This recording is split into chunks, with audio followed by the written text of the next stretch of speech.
اعوذ باللہ من الشیطان الرجیم بسم اللہ الرحمن الرحیم۔ اللہ تبارک و تعالیٰ کے نام سے شروع جو بڑا مہربان اور نہایت رحم کرنے والا ہے۔ دنیا کی تاریخ میں ایسے بہت سارے بادشاہ اور فرعون گزرے ہیں جن کو ان کی بادشاہت اور دولت کے نشے نے مغرور بنا دیا اور وہ تکبر میں آ کر خدائی کا دعویٰ کر بیٹھے۔ یہ بدبخت لوگ اپنی بے شمار مال و دولت اور بادشاہت کے نشے میں بدمست ہو کر اللہ تبارک و تعالیٰ کی وحدانیت کو للکارنے لگے اور معاذ اللہ خدائی کا دعویٰ کر بیٹھے۔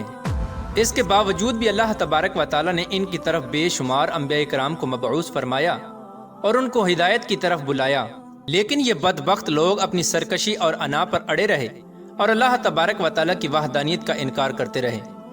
پھر جب یہ لوگ قابل ہدایت نہ رہے تو اللہ تبارک و تعالیٰ نے ان بدبخت لوگوں کو عبرت کا نشان بنایا اور ان لوگوں کو تباہ و برباد کر کے رکھ دیا اور ان لوگوں کے نام و نشان کو صفحہ ہستی سے مٹا دیا۔ اللہ تبارک و تعالیٰ نے ان جھوٹے خدائی کے دعوے داروں کو ایسی عبرت ناک موت دی کہ آج بھی لوگ ان سے عبرت حاصل کرتے ہیں۔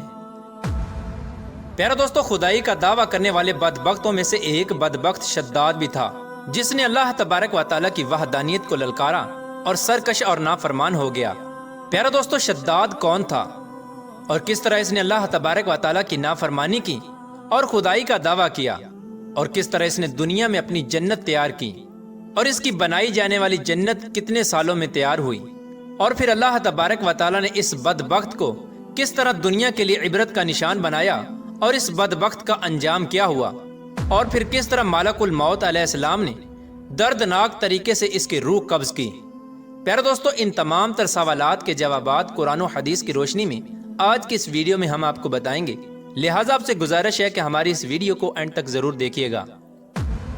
پیارا دوستو، شداد اس قوم کی نسل میں سے تھا جو دنیا کے سب سے طاقتور ترین قوم تھی، جس کو قوم عاد کہا جاتا ہے۔ اس قوم کے بارے میں اللہ تبارک و تعالیٰ قرآن پاک میں ارشاد فرماتا ہے کہ ان کے جیسی قوم نہ اللہ تبارک و تعالیٰ نے ان سے پہلے پیدا کی اور نہ ہی ان کے بعد کسی قوم کو پیدا کیا۔ قوم عاد احقاف کے اندر آباد تھی۔ احقاف ایسی جگہ تھی جہاں ریت کے بہت ہی بلند و بالا ٹیلے تھے، اور احقاف کا یہ علاقہ یمن اور عمان کے درمیان بکھرا ہوا تھا۔ اس علاقے کے اندر قوم عاد 8,500 سال پہلے آباد تھی۔ اس قوم پر اللہ تبارک و تعالیٰ کا یہ خاص کرم تھا کہ اللہ تبارک و تعالیٰ نے اس قوم کو دنیا کی سب سے طاقتور قوم بنایا تھا۔ اس کے ساتھ ساتھ اللہ تبارک و تعالیٰ نے اس قوم کو سرسبز و شاداب باغات اور وافر مقدار میں کھیت عطا فرمائے تھے۔ اس قوم کے پاس بے شمار جانور تھے اور پینے کے لیے میٹھا پانی تھا۔ اس کے علاوہ بھی اللہ تبارک و تعالیٰ نے اس قوم کو بے شمار نعمتوں سے نوازا تھا۔ چنانچہ اس قدر مال و دولت اور نعمتوں کی فراوانی کی وجہ سے یہ قوم بھٹک گئی اور اللہ تبارک و تعالیٰ کی نافرمان قوم ہو گئی اور یہ باغی ہو گئے۔ ان کی ہدایت کے لیے اللہ تبارک و تعالیٰ نے حضرت ہود علیہ السلام کو ان کی طرف مبعوث فرمایا۔ حضرت ہود علیہ السلام اس قوم کو اللہ تبارک و تعالیٰ کے حکم سے تبلیغ کرنے لگے اور اللہ تبارک و تعالیٰ کی وحدانیت کی طرف بلانے لگے، لیکن یہ قوم اپنے کفر و شرک سے باز نہ آئی اور حضرت ہود علیہ السلام کا مذاق اڑانے لگی۔ شداد جو کہ اسی قوم کی نسل میں سے تھا، وہ اس قوم کا بادشاہ تھا اور یہ 2 بھائی تھے۔ روایات میں آتا ہے کہ ایک کا نام شداد تھا اور ایک کا نام شدید تھا۔ شدید پہلے بادشاہ بنا اور وہ فوت ہو گیا۔ اس کے فوت ہو جانے کے بعد شداد نے حکومت سنبھالی اور اس طرح یہ دنیا کی سب سے طاقتور قوم عاد کا بادشاہ بن گیا۔ پیارا دوستو، شداد ایک وسیع و عریض سلطنت کا بادشاہ تھا۔ شداد کی یہ بادشاہت یمن سے لے کر عراق تک اور بعض روایات کے مطابق ایران تک پھیلی ہوئی تھی۔ شداد نے اپنی طاقت کے زور پر بڑے بڑے بادشاہوں کو اپنے زیر کر لیا تھا۔ چنانچہ اس بدبخت کو حضرت ہود علیہ السلام نے سمجھانے کی بہت کوشش کی، لیکن اس کا دل بھی بند تھا۔ چنانچہ جب حضرت ہود علیہ السلام نے شداد کو اللہ تبارک و تعالیٰ کی وحدانیت کی طرف بلایا اور ایک خدا کی عبادت کرنے کا حکم دیا، تو اس وقت شداد اور حضرت ہود علیہ السلام کے درمیان ایک زبردست مکالمہ ہوا، جس کے نتیجے میں شداد نے حضرت ہود علیہ السلام سے پوچھا کہ اگر میں اللہ تبارک و تعالیٰ پر ایمان لے آؤں تو مجھے کیا حاصل ہوگا؟ تو اس وقت حضرت ہود علیہ السلام نے شداد سے فرمایا کہ تم پر جنت حلال ہو جائے گی۔ جنت کا نام سنتے ہی شداد حضرت ہود علیہ السلام سے پوچھنے لگا کہ یہ جنت کیا ہے؟ تو حضرت ہود علیہ السلام نے شداد کو جنت کا نقشہ بتایا اور جنت کی نعمتوں کے بارے میں شداد کو بتایا۔ حضرت ہود علیہ السلام کی یہ بات سن کر شداد مسکرانے لگا اور حضرت ہود علیہ السلام کو دیکھ کر کہنے لگا کہ یہ کون سی بڑی بات ہے، ایسی جنت تو میں بھی تیار کر سکتا ہوں۔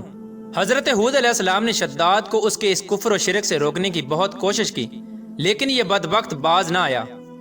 چنانچہ اس وقت شداد نے اپنی سلطنت کے بہت بڑے بڑے کاریگروں کو اکٹھا کیا اور احقاف میں ارم کے مقام پر 20 کوس لمبی اور چوڑی جنت بنانے کا کام شروع کروا دیا۔ چنانچہ شداد کی تیار ہونے والی اس جنت میں سونے اور چاندی کی اینٹیں لگائی گئیں اور جواہرات بھی لٹکائے گئے۔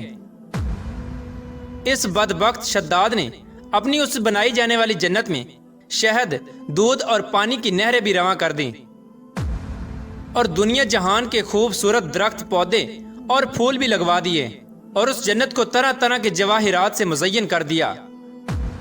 قوم عاد چونکہ پہلے ہی بلند و بالا پہاڑوں کو تراش کر محلات بنانے کے اندر ماہر تھی اور شداد کی سلطنت میں تو یہ فن عروج پر تھا، چنانچہ ریت کے ان بلند و بالا ٹیلوں پر بہت بڑے بڑے ستون کھڑے کر دیے گئے اور ان بلند ستونوں پر بڑی بڑی سونے اور چاندی کی عمارتیں بنا دی گئیں۔ شداد نے یہ فیصلہ کیا تھا کہ جب تک اس کی بنائی جانے والی جنت تیار نہ ہوگی اس وقت تک وہ اپنی جنت کے اندر قدم نہیں رکھے گا۔ چنانچہ شداد کے حکم کے مطابق جنت تیار ہونے لگی اور شداد اپنے محل کے اندر بے صبری کے ساتھ جنت کا کام مکمل ہونے کا انتظار کرنے لگا۔ شداد کی اس جنت کو تیار ہونے میں 12 سال لگے۔ 12 سال کے اندر جب یہ جنت مکمل تیار ہو گئی اور اس کو طرح طرح کے ہیرے جواہرات سے مزین کر دیا گیا اور طرح طرح کی خوبصورتی سے مزین کر دیا گیا، تو اس وقت شداد کو اس کی جنت کے تیار ہونے کا پیغام پہنچا دیا گیا۔ چنانچہ شداد جنت کے تیار ہونے کا پیغام سنتے ہی بہت خوش ہوا اور شداد اپنی جنت کو دیکھنے کے لیے اپنی فوج کو ساتھ لے کر جنت کی طرف نکل پڑا۔ چنانچہ شداد ابھی جنت کے دروازے پر پہنچا ہی تھا کہ اس نے اپنے سامنے ایک شخص کو کھڑا دیکھا۔ شداد اس شخص کو دیکھتے ہی پہچان گیا اور اپنے حواریوں سے کہنے لگا کہ یہ شخص مجھے جنت میں داخل نہیں ہونے دے گا۔ تو اس وقت شداد کے حواریوں نے شداد سے پوچھا کہ یہ شخص کون ہے اور یہ جنت میں کیوں نہیں داخل ہونے دے گا؟ تو اس وقت شداد نے اپنے حواریوں سے کہا کہ یہ ملک الموت علیہ السلام ہیں جو کہ میری روح قبض کرنے کے لیے آئے ہیں اور یہ مجھے جنت میں داخل نہیں ہونے دیں گے۔ اس وقت شداد بدبخت ملک الموت علیہ السلام سے عرض کرنے لگا کہ مجھے صرف اپنی جنت میں قدم رکھنے کی مہلت دے دی جائے، لیکن اللہ تبارک و تعالیٰ کی طرف سے مقررہ فرشتے نے جواب دیا کہ مجھے اللہ تبارک و تعالیٰ کی طرف سے حکم ہے کہ میں تجھے تمہاری جنت کے اندر قدم نہ رکھنے دوں۔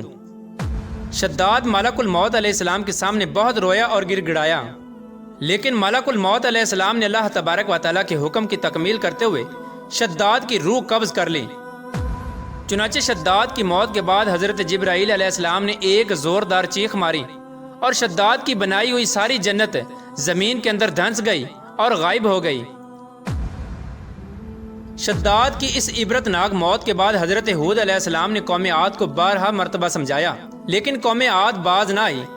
حالانکہ شداد کا یہ انجام قوم عاد کے لیے کافی تھا، لیکن جب انسان کی عقل پر غرور کا پردہ ہوتا ہے تو چاہے شداد ہو یا شدید، اس کو کسی کام کا انجام دکھائی نہیں دیتا۔ حضرت ہود علیہ السلام نے قوم عاد کو شداد کا انجام بتا بتا کر ڈرانے کی کوشش کی، لیکن قوم عاد باز نہ آئی اور اسی طرح اللہ تبارک و تعالیٰ کی نافرمانیاں کرتی رہی، یہاں تک کہ حضرت ہود علیہ السلام مایوس ہو گئے۔ اس وقت جب قوم عاد قابل ہدایت نہ رہی تو اللہ تبارک و تعالیٰ نے حضرت ہود علیہ السلام کو حکم دیا کہ وہ اپنے ساتھیوں کو لے کر اس علاقے سے چلے جائیں۔